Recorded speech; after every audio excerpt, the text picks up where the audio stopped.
Hello दोस्तों, कैसे हो आप लोग? अच्छे ही होंगे। आज आप देख रहे हैं कि मैं वैज्ञानिक नेम पर आधारित महत्वपूर्ण रासायनिक अभिक्रियाएं स्पेशल 12 के लिए, 12 के दोनों के लिए, मतलब यूपी बोर्ड और सीबीएसई बोर्ड दोनों के लिए ये है। तो जो इम्पोर्टेंट नेम रिएक्शन बार बार एग्जाम में पूछे जाते हैं और जिनको लेकर बच्चे परेशान होते हैं, आज मैं उनके बारे में बताना जा रहा हूँ। और ये एक वीडियो में नहीं होगा, 2 वीडियो में होगा, क्योंकि यहाँ पे कुछ नेम लिखे गए हैं। इसमें से जो इम्पोर्टेंट है, सभी इम्पोर्टेंट है, और कुछ जो अगले वीडियो में आपको मिलेगा, इसका 2 पार्ट में वीडियो बन के जाएगा। आपको एक वीडियो में जो हमारे बोर्ड पे लिखे गए हैं दूसरे वीडियो में और जो वैज्ञानिक नेम बच रहे हैं रिएक्शन, उनको दिया जाएगा। आइए हम शुरू करते हैं। सबसे पहला हमारे पास है क्लीमेंसन अपचयन, जिसको हम इंग्लिश में बोलते हैं क्लीमेंसन रिडक्शन। क्या होता है? हम जानते हैं कि जो हमारे कार्बोनिल कंपाउंड होते हैं या कार्बोनिल यौगिक होते हैं, वो 2 टाइप्स के होते हैं, 2 प्रकार के, एल्डिहाइड और कीटोन होते हैं। एल्डिहाइडों का सामान्य सूत्र RCHO होता है और कीटोन का सामान्य सूत्र RCOR होता है। अपचयन का मतलब होता है एडिंग ऑफ हाइड्रोजन, अर्थात हाइड्रोजन का जुड़ना। और अपचयन जब भी होता है किसी न किसी के माध्यम की उपस्थिति में होता है। तो यहाँ माध्यम के रूप में दिखाई दे रहा है Zn है, Hg और सांद्र HCl है। फॉर्मेशन एल्केन का हो रहा है। अभी हम इस रिएक्शन को और अच्छे से समझा रहे हैं, पहले आप थोड़ा सा देख लीजिए क्या हो रहा है। हम इसको डिफाइन कैसे करेंगे, परिभाषित कैसे करेंगे? एल्डिहाइड एल्डिहाइड का अपचयन हो रहा, तो हम कहेंगे जब एल्डिहाइड या कीटोन दोनों में से कोई लिया जाए, तो एल्डिहाइड और कीटोन को हम सम्मिलित रूप से क्या बोलते हैं? कार्बोनिल यौगिक। तो हम कह सकते हैं जब कार्बोनिल यौगिकों का अपचयन Zn Hg तथा सांद्र HCl के उपस्थिति में कराया जाता है या होता है, तो एल्केन का निर्माण होता है, जिसे हम क्लेमेंसन अपचयन कहते हैं। अगर इसी को इंग्लिश में डिस्क्राइब करना हो तो हम क्या कहेंगे?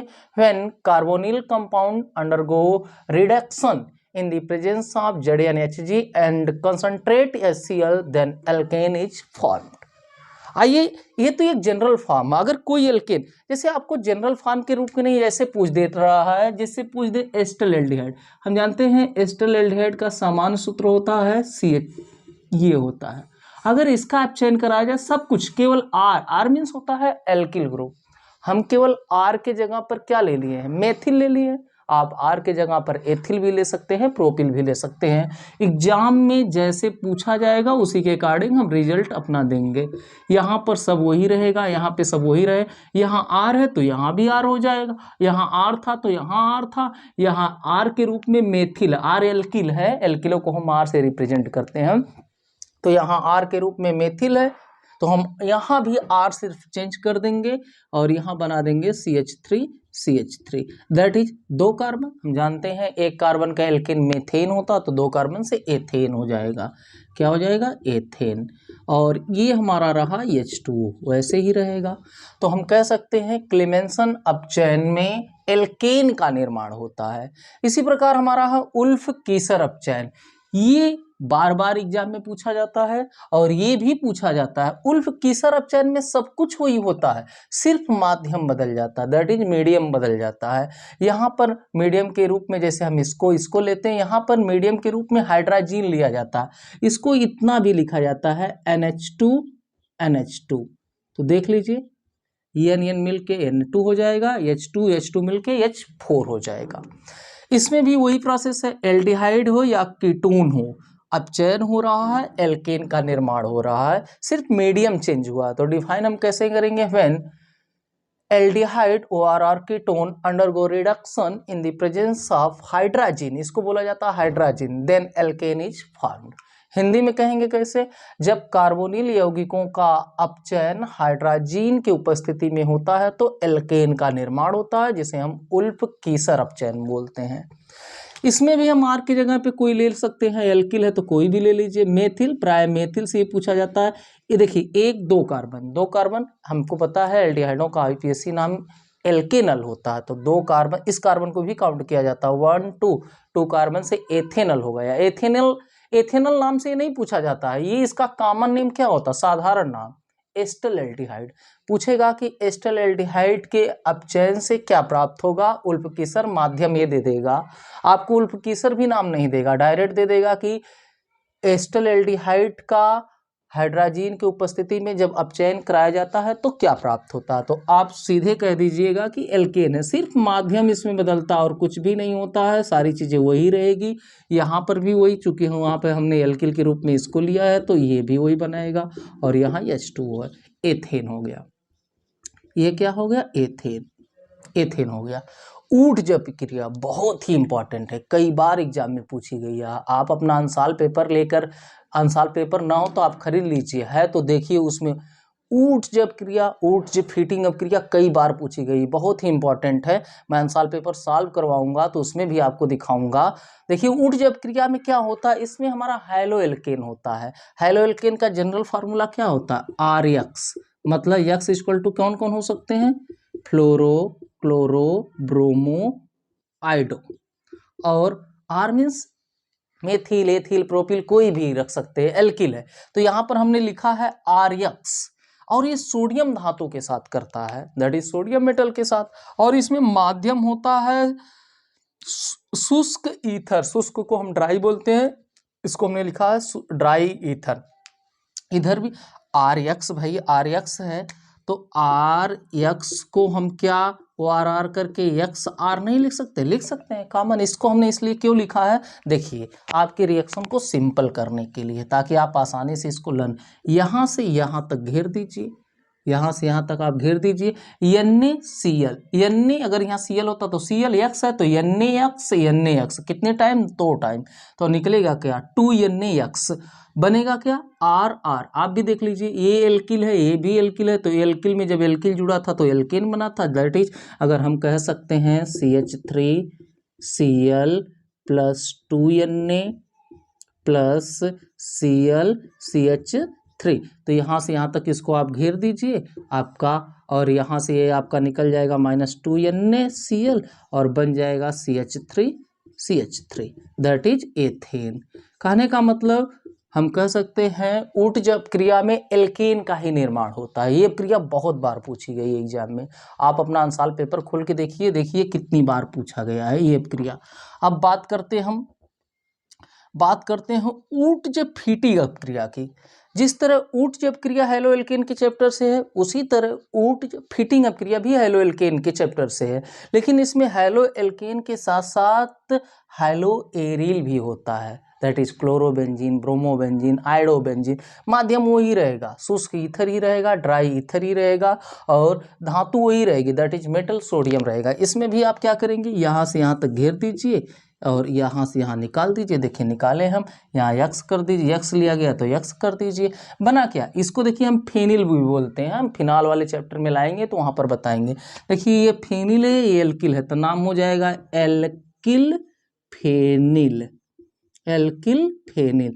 जैसे अगर हम किसी को लेके चलते CH3Cl plus 2Na plus Cl, और यहाँ पे हम क्लोरोबेंजीन, सपोज दैट क्लोरोबेंजीन है, तो यहाँ से ये इतना निकाल देते, हमारा आसानी से क्या निकल जाता? 2NaCl, बनता क्या? CH3, और इसी से बेंजीन रिंग ऐड हो जाती, इसी से हमारा बेंजीन रिंग ऐड हो जाती। और आपको पता है जब बेंजीन के साथ CH3 जुड़ता है तो इसका एक कॉमन नेम क्या हो जाता है? टालुइन, टालुइन हो जाता है। ये Cl है, टालुइन हो जाता है, तो टालुइन आधा आप कह सकते हैं मेथिल फेनिल, मेथिल फेनिल कह सकते हैं या टालुइन कह सकते हैं, यहाँ पे लिखा गया, आप इसको देख सकते हैं।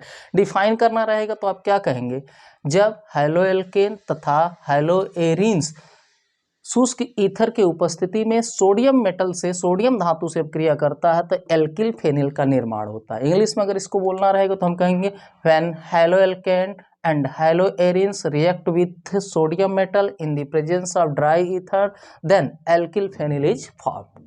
कोई दिक्कत? नेक्स्ट हमारा है ग्रिग्नार्ड, ये भी कई बार पूछा। ग्रिग्नार्ड तो बहुत ही इंपॉर्टेंट है, ग्रिग्नार्ड प्रोडक्ट बहुत ही इंपॉर्टेंट है। ग्रिग्नार्ड को हम कैसे बनाते हैं, पहले इसको देख लीजिए। क्या किया जाता है? कुछ नहीं किया जाता, चाहे आपका एरोमेटिक वाला हो, चाहे एलिफेटिक रहेगा तो R होगा, एरोमेटिक रहेगा तो बेंजीन रिंग होगा। दोनों का अगर हम हैलो एल्केन या हैलो एरिन्स ले लेते हैं, सोडियम मेटल के साथ कराते हैं, माध्यम वही रहेगा। एक चीज जान लीजिए, हैलो एल्केन की क्रिया जब भी किसी धातु के साथ होती है तो माध्यम हमेशा शुष्क ईथर ही लिया जाता है। तो माध्यम एक में रट लीजिए, जब भी आपका हैलो एल्केन या हैलो एरिल्स होगा तो माध्यम हमारा क्या रहेगा, शुष्क ether, that is dry ether रहेगा। यहाँ से देखिए आर एक्स है, एम जी डायरेक्ट ऐड हो जाएंगे, तो हम डिफाइन कैसे करेंगे, जब एल्किल हैलाइड मैग्नीशियम धातु से अभिक्रिया करता है किसकी उपस्थिति में, शुष्क ईथर की उपस्थिति में, तो एल्किल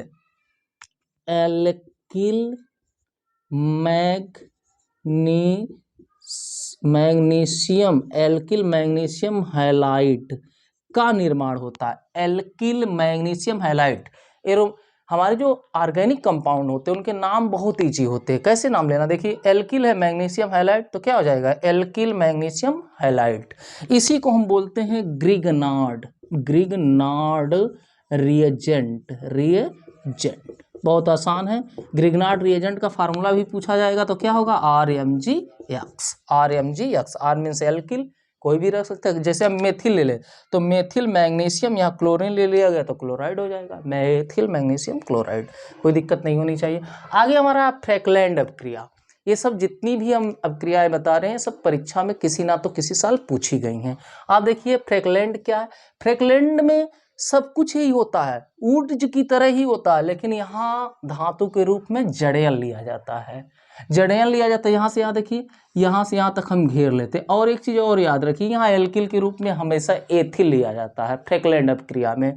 तो यहाँ से देखिए जड़ेन Br मिलके Br2, जड़ेन Br2 निकल गया, हमारा बचा क्या, C2H5, दो कार्बन ये एल्केन ही है, दो कार्बन मिलके चार कार्बन का एल्केन क्या हो जाएगा, ब्यूटेन, क्या हो जाएगा, ब्यूटेन, ये हमारा ब्यूटेन बन गया। तो हम क्या कह सकते हैं, जब एथिल ब्रोमाइड जिंक धातु से क्रिया करता है किसकी उपस्थिति में, शुष्क ईथर की उपस्थिति में, तो ब्यूटेन का निर्माण, दैट इज एल्केन का निर्माण होता है, जिसको हम फ्रैकलैंड अपक्रिया कहते हैं। इंग्लिश में कैसे बोलेंगे, when ethyl bromide react with जडेन metals in the presence of dry ether then butane या ORR एल्केन इज फॉर्म्ड। कोई दिक्कत। सेंडमायर अपक्रिया या सेंडमेयर अपक्रिया, ये हमारा BDC है, BDC का पूरा नाम होता है बेंजीन डाइजोनियम क्लोराइड।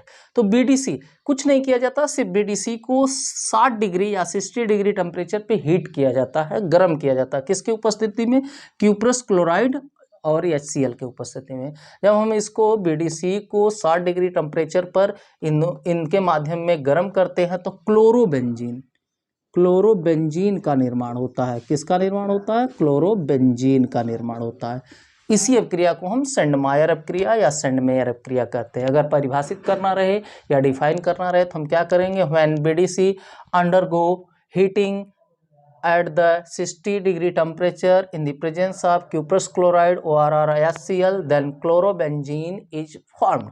हिंदी में कैसे बोलेंगे, जब BDC को क्यूप्रस क्लोराइड अथवा HCl की उपस्थिति में 60 डिग्री टेम्परेचर पर गर्म किया जाता है तब क्लोरोबेंजीन का निर्माण होता है। देखिए ये Cl डायरेक्ट अटैच हो जाता है, N2 बाहर निकल जाता है तो N2 गैस के रूप में निकलेगा। अगला हमारा रॉसिंग अपक्रिया, या इसी को पूछ दिया जाता है कि रॉसिंग प्रक्रम क्या है। रॉसिंग प्रक्रम वह प्रक्रम है जिसमें हम क्लोरोबेंजीन का निर्माण औद्योगिक स्तर पर करते हैं। देखिए केमिस्ट्री में निर्माण दो तरह से किया जाता है, एक होता है लैब में तो इसको हम बोलते हैं प्रयोगशाला विधि, और एक होता है मार्केट स्तर में, अच्छा अर्थात व्यापारिक स्तर में, तो उसको बोला जाता है औद्योगिक, इंग्लिश में बोलते हैं इंडस्ट्रियल स्तर मेथड या इंडस्ट्रियल मेथड। तो इसमें क्या होता है कि बेंजीन HCl तथा वायुमंडलीय ऑक्सीजन, जब बेंजीन HCl मतलब क्लोरोबेंजीन, जब बेंजीन HCl हाइड्रोक्लोरिक एसिड और वायुमंडलीय ऑक्सीजन से क्यूप्रिक ऑक्साइड या क्यूपर आयरन की उपस्थिति में 200 डिग्री सेंटीग्रेड ताप पर अपक्रिया करता है तो क्लोरोबेंजीन का निर्माण होता है। किसका निर्माण होता है, क्लोरोबेंजीन का निर्माण होता है।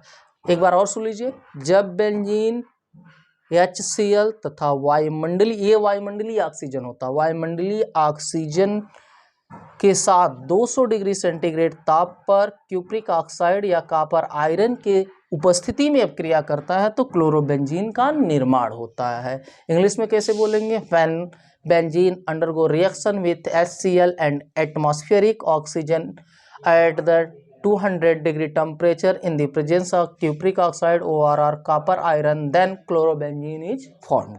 कोई दिक्कत नहीं होनी चाहिए। विलियमसन संश्लेषण, इसको बोलते हैं विलियमसन सिंथेटिक। या आपसे पूछ सकता है कि विलियमसन विधि क्या है। विलियमसन विधि ये ईथर बनाने की महत्वपूर्ण विधि है। ईथर चैप्टर में और भी रिएक्शन हम उसको बता देंगे। इसमें क्या किया जाता है कि हैलो एल्केन, ये जो हमारा हैलो एल्केन है ये अब क्रिया करता है। इधर देखिए, अल्कोहल का सूत्र होता है ROH। अल्कोहल जब सोडियम धातु से करता है क्रिया तो बनाता है RO- plus H2, half H2 gas निकलती, इसको बोलते हैं सोडियम एल्कॉक्साइड। सोडियम एल्कॉक्साइड, तो यहाँ देखिए सोडियम एल्कॉक्साइड है, अब क्रिया किससे कर रहा है, एल्किल हैलाइड या हैलोएल्केन के साथ। तो यहाँ से आप देखिए NaX निकल गया ROR। ईथर का जनरल फार्मूला या ईथर का समान सूत्र ROR ही होता है, जिसको हम बोलते हैं एल्किल ईथर। इसका IPSC नाम आप जानते हैं एल्कॉक्सी एल्केन होता है, या साधारण नाम हम एल्किल ईथर, या अगर दोनों सेम रहेंगे तो डाई एल्किल ईथर बोलते हैं। जैसे आप देख लीजिए कोई कॉमन लेके, जैसे हमारे पास है CH3Cl प्लस NaOCH3। तो यहाँ से आप देखिए ये है, ये निकल गया, क्या निकला NaCl, जो बचा उसको ऐड कर दीजिए CH3OCH3। हम कहेंगे डाई मेथिल, मेथिल है तो डाई मेथिल ईथर। कोई दिक्कत, एक बार दो बार आप देखेंगे, स्क्रीनशॉट ले लीजिए, हम हट जा रहे हैं, और एक बार दो बार देखेंगे याद हो जाएंगे। और जो और नेम अपक्रियाएं हैं आपको पार्ट 2 में मिल जाएगी, ये पार्ट 1 है, पार्ट 2 कल वीडियो अपलोड कर लिया जाएगा, आप उसको देख लीजिएगा। उसमें हम गटरमान हो गया, रिमंटीमन हो गया, कोल्बे हो गया, हाफमान हो गए, और जो रिएक्शन बार बार पूछे जाते हैं उनको बता देंगे। कोई दिक्कत, आप इसको अच्छे से देख लीजिए, पढ़ लीजिए, तो आप आसानी से सब लर्न कर सकते हैं, कोई कठिन नहीं है। मैंने अच्छे से बता दिया है, आप एक आध दो बार इसको अच्छे से देखिए। Thank you.